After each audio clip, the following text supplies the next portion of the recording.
नमस्कार. मी भाऊ तोरसेकर. तुम्ही बघत आहात प्रतिपक्ष. मित्रांनो, कधी कधी कुठली तरी घटना कोणाला तरी राजकीय लाभ देऊन जाते.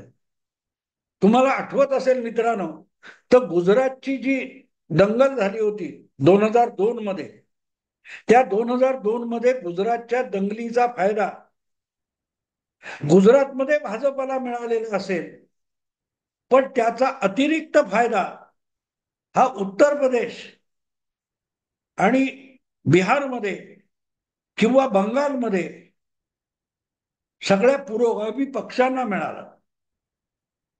तिथल्या मुसलमानांचं मध्य प्रदेश, उत्तर प्रदेश, बिहार किंवा बंगाल इथल्या मुस्लिम मतांचं फार मोठं ध्रुवीकरण झालं आणि भाजप म्हणजे मुसलमानांच्या जीवावर उठलेला पक्ष असा अपप्रचार करून 2002 नंतरच्या अनेक निवडणुका हे पुरोगामी पक्ष ह्या उत्तर भारतामध्ये जिंकत राहिले.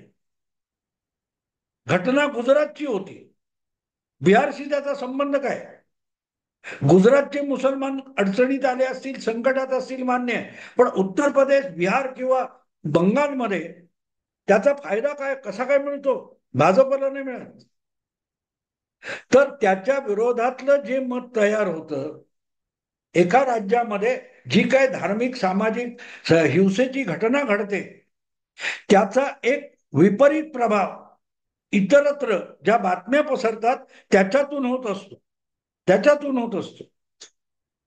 बंगालमध्ये, बांगलादेशमध्ये जी काय उठाव झाला आणि तिथल्या हिंदूंवर हल्ले झाले, त्याचा प्रभाव पडून बंगालमध्ये वी वॉन्ट योगी अशा घोषणा देणारे मोर्चे निघाले. सिलिगुडीमध्ये हिंदू जनजागरण मोर्चा निघाला. आता त्याचाच एक प्रभाव आपण हिमाचल प्रदेशमध्ये पडलेला दिसतो. हिमाचल प्रदेशची राजधानी शिमला आहे आणि त्या शिमलामध्ये एक मशीद आहे आणि ती मशीद संपूर्ण अवैध आणि बेकायदा बांधली गेलेली आहे. सगळे नियम कायदे धाब्यावरून बसून बांधली गेली अशी तक्रार होती आणि ती मशीद हटवली जात नाही किंवा बेकायदा बांधकाम पाडलं जात नाही. म्हणून ज्या प्रकारे अचानक शिमल्यामध्ये हजारोच्या संख्येने हिंदू रस्त्यावर उतरले, हा एक फार मोठा सिग्नल आहे. फार मोठा सिग्नल आहे. कारण नुकतंच तुम्हाला माहिती की संसदेमध्ये वक्फ बोर्डाचं एक विधेयक, सुधारणा विधेयक आणलेलं आहे. भारतामध्ये जो वक्फ कायदा आहे, त्या वक्फ कायद्यानुसार वक्फ बोर्डाने भारताच्या कुठल्याही कानाकोपऱ्यामध्ये कुठल्याही जमिनीवर आणि मालमत्तेवर बोट ठेवलं की ही जमीन आमची आहे, ही मालमत्ता आमची आहे, तर त्यावर तुम्हाला कुठलाही कोर्टामध्ये दाद मागता येत नाही. बाबरी मशीद पाडली गेली आणि बाबरी पाडल्यानंतर तिथे हिंदूंचं देवस्थान होतं, राम जन्मभूमी होती. हा दावा कोर्टात सिद्ध करण्यासाठी 3 दशक कोर्टाची लढाई चालली. देशामध्ये हिंदू बहुसंख्य आहेत, पण हिंदूंचं एखादं मंदिर किंवा एखादं स्थान आहे, त्याविषयी दाद मागायची ठरली तर त्याच्यासाठी कुठे जायचं? कोर्टात जायचं. पण मुस्लिम गटाने असा दावा केला की ही जागा, ही मालमत्ता आमची आहे, तर त्याच्यासाठी तुम्हाला कोर्टात जायला प्रतिबंध करेल. त्या कायद्याचं नाव वक्फ कायदा आहे आणि म्हणूनच त्यात सुधारणा करण्याची भूमिका मोदी सरकारने घेतलेली आहे.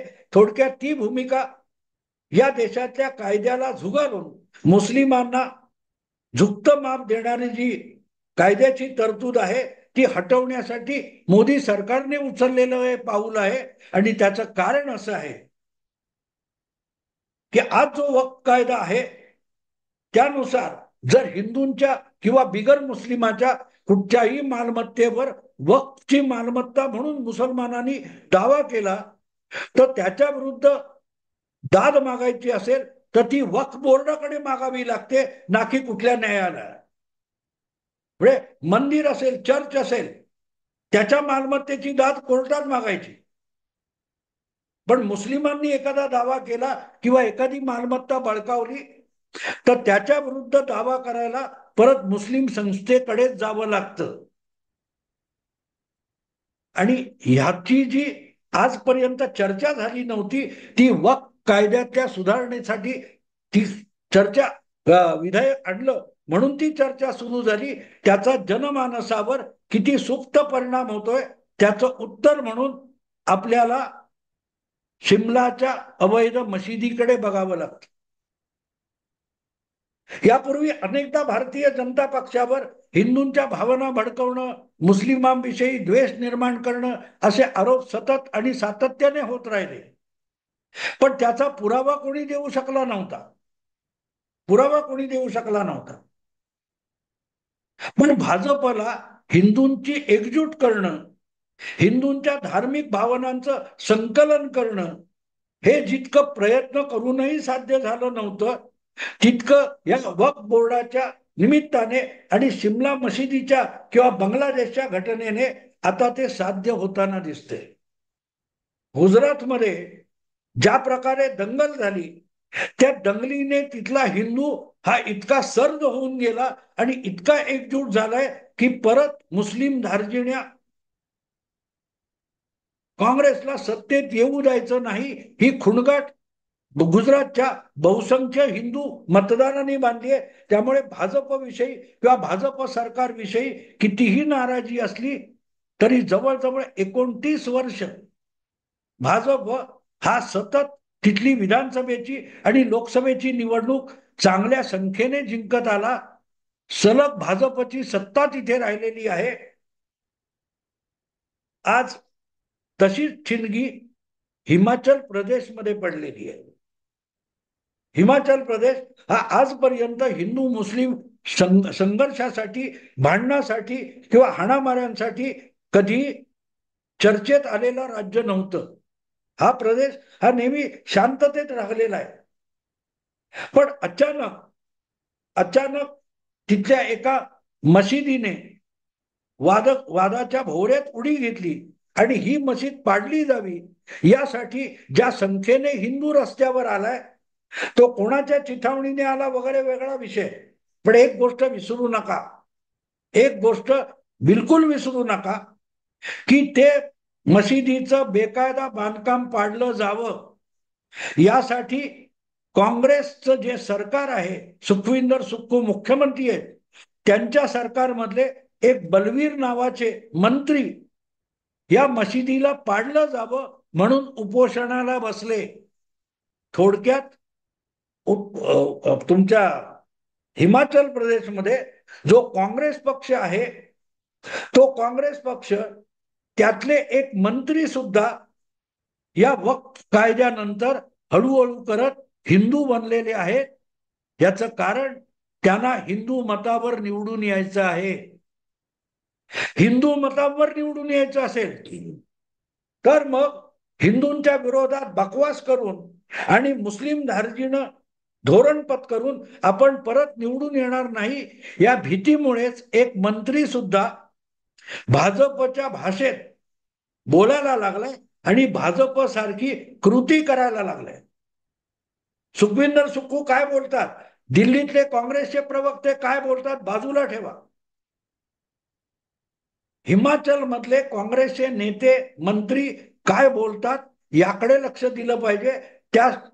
त्यांच्या 100 पैकी एक माणूस जरी अवैध मशिदीचं बांधकाम पाडलं पाहिजे म्हणून उपोषण करत असेल तर हिमाचलचा काँग्रेस पक्ष आता हिंदुत्वाकडे वळायला लागलाय आणि त्याला वळवणारा कोण असेल तर ती हिमाचलची हिंदू जनता आहे हे सुद्धा लक्षात घेतलं पाहिजे. आणि ज्या वेळेला हिमाचलमध्ये असा प्रकार होतो त्याचा प्रभाव लगतच्या हरियाणा या राज्यावर सुद्धा पडणार याविषयी मनात शंका बाळगण्याचं कारण नाही. आणि म्हणून मी म्हटलं की हिमाचलची शिमल्याची बेकायदा अवैध मशीद ही भाजपसाठी एक सुवर्ण संधी घेऊन आलेली आहे. बंगालमध्ये आपण बघितलं, बांगलादेशची प्रतिक्रिया बंगालमध्ये उमटली. अनेक राज्यामध्ये बांगलादेश मधला हिंदू विरोधी हिंसाचार जो आहे त्याने लोक अस्वस्थ झालेले आहेत. त्याच पार्श्वभूमीवर जर काँग्रेसला आपण तारलं लोकसभा निवडणुकीत, आपल्यामुळेच काँग्रेसच्या जागा वाढल्या, या भूमिकेत मुस्लिम समाज हा काँग्रेसवर अधिकाधिक उमेदवार मुस्लिम उभे करण्यासाठी दबाव आणत असेल, तर दुसऱ्या बाजूला काउंटर पोलरायझेशन सुरू होतं, प्रतिध्रुवीकरण सुरू होतं. मी यापूर्वी एक गोष्ट सांगितलेली आहे. 2012च्या विधानसभा निवडणुकीत उत्तर प्रदेशमध्ये 68 मुस्लिम आमदार ह्या वेगवेगळ्या पक्षातून निवडून आले आणि त्यामुळे जो मतदार अस्वस्थ झाला होता त्याने 2014 मध्ये लोकसभेमध्ये एकही मुस्लिम खासदार उत्तर प्रदेशातून निवडून जाणार नाही असं मतदान केलं, हे विसरू नका. ज्या प्रकारे राहुल गांधी हिंदूंच्या विरोधात बोलतायत, हिंदूंमध्ये जाती जातीची फूट पाडायचा प्रयत्न करतायत, महाराष्ट्रामध्ये सुद्धा जातीवाद भडकवला जातोय आणि हिंदूंच्या मताची विभागणी करायची आणि त्यातल्या एक दोन जाती आपल्या बरोबर घेऊन मुस्लिम एकगठ्ठा मतांच्या बळावर हिंदूंना किंवा हिंदुत्ववादाला पराभूत करायचं, ही जी सेक्युलर लिबरल आणि काँग्रेसची रणनीती आहे, तिच्या विरोधात आता काँग्रेसमध्ये सुद्धा ठिणग्या पडू लागल्या. शिमल्याची अवैध मशीद पाडण्यासाठी काँग्रेसच्याच एका मंत्र्याने थेट उपोषणाला बसणं आणि पाठोपाठ हजारोच्या संख्येने हिंदू समाजाने रस्त्यावर उतरणं. बांगलादेशमध्ये असेच कोंडी झालेले हिंदू लाखोच्या संख्येने रस्त्यावर उतरले. लक्षात घ्या, का उतरले? आजपर्यंत हे चित्र आपण बांगलादेशमध्ये बघितलं नव्हतं आणि आजपर्यंत असं चित्र आपण शिमल्यामध्ये, हिमाचल प्रदेशमध्ये किंवा हिमाचल काँग्रेसमध्ये बघितलं नव्हतं. हे पहिल्यांदा होते. आणि जेव्हा असं काही होतं, गुजरातमध्ये हिंदू पहिल्यांदा दंगलीत हिंसेने तोंड द्यायला उतरला आणि तरी सुद्धा काँग्रेसचे नेते हे हिंदू विरोधात बोलत राहिले, मुस्लिमांचं समर्थन करत राहिले. त्याचे परिणाम आज सुद्धा गुजरातमध्ये काँग्रेस पक्ष भोगतोय. उत्तर प्रदेश, बिहार किंवा बंगाल इथे गुजरातसाठी मोदींचा बागुलबुवा करत गेले सेक्युलर पुरोगामी पक्ष. त्यामुळे त्या राज्यामध्ये भाजपला हिंदुत्ववादी म्हणून प्रतिसाद मिळायला लागला. ही गोष्ट आज सिमल्याच्या बेकायदा मशिदीच्या वादामध्ये विसरता कामा नये. कुठेतरी कोपऱ्यात एक गोष्ट घडते, पण त्याचे परिणाम वाढत जातात. एक काळ असा होता की मोदींचा जमाना होता विरोधी पक्षांसाठी, की मोदीला दिसेल तिथे ठोकत राहा. आज मोदींच्या जोडीला योगी नावाचं आणखीन एक पात्र येऊन उभं राहिलेलं आहे. मोदींनी उत्तर प्रदेशात बुलडोजर चालवून माफियांना सपाट करून टाकले आणि मुस्लिम आक्रमक गुंड होते त्यांना पळता भुई थोडी केली. त्याचा प्रभाव संपूर्ण भारताच्या जनमानसावर होतोय. आणि आता सुद्धा शिमला अवैध बेकायदा मशिदीला पाडण्यासाठी बुलडोजर हवा, बुलडोजर हवा ही मागणी लोक करायला लागले.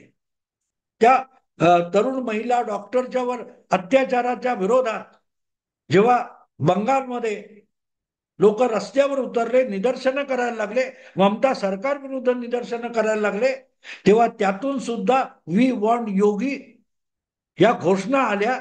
त्याचं कारण समजून घेतलं पाहिजे. योगी म्हणजे गुन्हेगारी भुईसपाट करतो, त्यांची घरदारं भुईसपाट करतो, हिंदूंना सुरक्षित करतो. ही जी योगींच्या प्रतिमा निर्माण झालेली आहे, ती मोदींच्या जोडीला जेव्हा उभी राहते, तेव्हा अधिकाधिक मुस्लिम धार्जिणं बोलणं किंवा हिंदू विरोधात बोलणं काँग्रेसला किती भविष्यात महागात पडणार आहे हे आपल्या लक्षात येऊ शकतं. मी तर म्हणेन आता लवकरच विधानसभेच्या निवडणुका होऊ घातलेल्या आहेत. हरियाणा आणि तुमच्या जम्मू काश्मीरच्या निवडणुका आहेत. त्याच्या पाठोपाठ महाराष्ट्र, झारखंड, दिल्लीच्या निवडणुका होणार आहेत. आणि या निवडणुका होत असताना ज्या प्रकारे उत्स्फूर्त मत काय ते लोक शिमल्यामध्ये रस्त्यावर उतरले एक अवैध मशीद पाडण्यासाठी. ती उत्स्फूर्तता जर विधानसभेच्या निवडणुकांमध्ये दाखवली गेली, मतदानात दाखवली गेली, तर निवडणुकीत किती मोठा चमत्कार घडू शकतो हे लक्षात घ्या. मी दोन्ही बाजूंना सावध करतोय, दोन्ही बाजूंना सावध करतोय.